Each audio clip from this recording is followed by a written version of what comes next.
Mardi 18 mars en cours, alors que les négociations de Luanda, initiées par le président de l'Angola et président en exercice de l'Union africaine, se déclaraient intenables pour boycott de la partie M23 AFC courroucée par des sanctions de l'Union européenne, une photo faisait le tour du monde, mais hors avion. Les internautes et téléspectateurs y ont vu Félix-Antoine Tshisekedi Tshilombo et Paul Kagame encadrer l'émir qatari, le seul souriant, tandis que l'agressé et l'agresseur étaient très loin de ne se regarder qu'en face. Début des discussions sous la houlette de l'émir pour une paix durable dans la partie orientale de la République démocratique du Congo.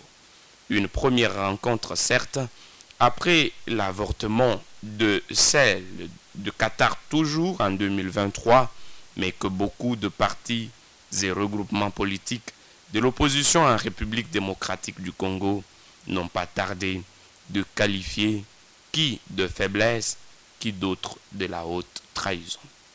Comme le Conseil de sécurité de l'ONU, Doha compte également. Depuis le retour en force des terroristes du M23 AFC, le président Tshisekedi a, à scruter sa voie diplomatique, su attirer l'attention de plus d'un partenaire rwandais sur le climat de mauvais voisinage de ce pays de Kagame qui ne se lasse de piller et tuer en RD Congo. Si la communauté internationale peut aujourd'hui appeler même à distance le Rwanda, qu'il ne citait pas nommément autrefois comme pays agresseur de la RDC, à retirer ses soldats du territoire congolais, c'est grâce à la diplomatie agissante de Félix Tshisekedi à plus d'un conseil de sécurité des Nations Unies.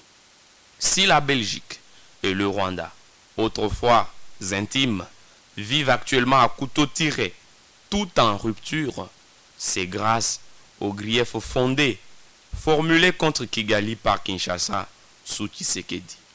Et les dernières sanctions européennes ajoutées à ces autres constituent un frein considérable au développement économique du pays de ce sanguinaire, si bien que sa survie pourrait être stagnante.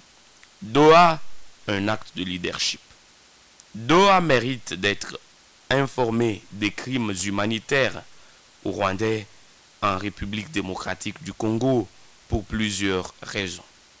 L'émirat, peut-être les scientifiques en sont informés, pourra gérer via Qatar Airways quelque 60% de l'économie aéroportuaire rwandaise d'ici 2026. Et le partenariat Kigalo-Qatari dans d'autres domaines d'investissement comme les minéraux et les infrastructures routières est non négligeable, comme il l'est également pour le Congo de Tshisekedi. Accepter d'y aller afin d'y mettre à nu la criminalité et le carnage à ciel ouvert du Rwanda dans l'est du Congo démocratique constitue un acte éloquent et élogieux de leadership qui risque de déstabiliser davantage les économies rwandaises si le refus d'ordre de retirer les troupes terroristes du territoire congolais persiste. L'objectif est de dépouiller Kigali de tous ses partenaires afin qu'il se voie tout seul et qu'il ne l'emporte plus sur la RD Congo comme il croit le faire. La vraie faiblesse. L'opposition accuse Tshisekedi de faiblesse alors qu'elle-même, à scruter les signes du temps, semble s'y noyer.